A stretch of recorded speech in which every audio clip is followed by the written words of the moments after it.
तो बेरोजगारी उस जहर की तरह हो गई है जो 21वीं सदी में हर युवा के लिए अभिशाप बन गई है। सरकारों के ढुलमुल रवैये और कोरोना महामारी ने युवाओं के सपनों पर पानी फेर दिया है।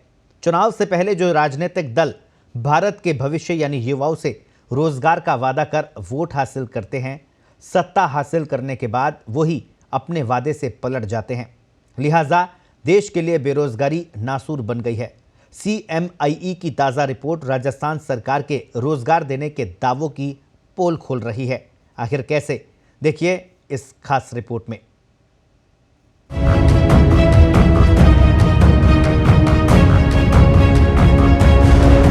किसान की समस्या भी आती है, लोन माफ करना भी आता है, नौजवान को रोजगार की बात भी आती है। मुख्यमंत्री अशोक गहलोत ने ये बात 17 दिसंबर 2018 को उस वक्त कही थी जब वो सूबे में भाजपा का तख्ता पलटकर तीसरी बार प्रदेश का मुख्यमंत्री बनने की शपथ लेने जा रहे थे। शपथ ग्रहण समारोह से पहले मुख्यमंत्री बार बार ये कह रहे थे कि गुड गवर्नेंस और युवाओं को रोजगार उनकी सरकार की पहली प्राथमिकता होगा। Good governance, good governance, good governance. उसमें किसान की समस्या भी आती है, लोन माफ करना भी आता है, नौजवान को रोजगार की बात भी आती है। राजस्थान में अशोक गहलोत सरकार को 3 साल पूरे हो गए हैं, मगर उनकी सरकार ने युवाओं को पूरी तरह से निराश किया है। शर्मनाक बात यह है कि समृद्ध इतिहास के लिए पहचान बनाने वाला राजस्थान रोजगार देने में अव्वल आने की बजाय बेरोजगारी के मामले में देश भर में युवाओं को शर्मसार कर रहा है। Centre for monitoring Indian economy की ताजा रिपोर्ट युवाओं को सुनहरे भविष्य का सपना दिखाने वाले सफेद पोशों को आईना दिखा रही है। जी हां, CMIE की ताजा रिपोर्ट के मुताबिक राजस्थान बेरोजगारी के मामले में देश भर में दूसरे नंबर पर है। साल 2021 के दिसंबर महीने में राजस्थान में बेरोजगारी दर 27.1% बढ़ी है।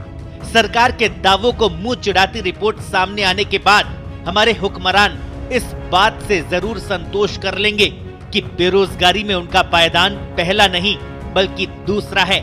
अव्वल तो भाजपा शासित हरियाणा आया है जो 34.1% बेरोजगारी के साथ इस कलंक को झेल रहा है।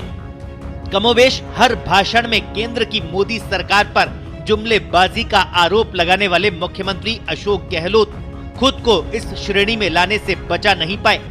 2018 में युवाओं को रोजगार का वादा 2021 आते आते बदल गया और 15 जुलाई 2021 को विश्व युवा कौशल दिवस पर उन्होंने ये मान लिया कि सरकार सभी को रोजगार नहीं दे सकती। आप देखते हैं कि सरकारी नौकरी के लिए कितने लोग बेरोजगार किस रूप में प्रेशर रखते हैं, सरकार पे भी बनाते हैं, प्रयास करते हैं हमारी नौकरी कैसे लग जाए। उसमें वो लोग रात दिन एक कर देते हैं, सालों बीत जाते हैं। और आप कल्पना करें कोई सरकार किसी पॉलिटिकल पार्टी की हो किसी राज्य में, क्या कोई सरकार सबको नौकरी दे सकती है? संभव है? असंभव है। अब सवाल ये कि आखिर मुख्यमंत्री को ये बात 2.5 साल बाद क्यों समझ आई? अगर सभी को रोजगार दे पाना संभव नहीं है तो क्या रोजगार का वादा सिर्फ सत्ता हासिल करने के लिए किया जाता है? और सवाल ये भी कि बढ़ती बेरोजगारी क्या भारत के सुनहरे भविष्य के साथ खिलवाड़ नहीं है? ऐसा नहीं है कि सिर्फ राजस्थान में ही बेरोजगारी बढ़ी है।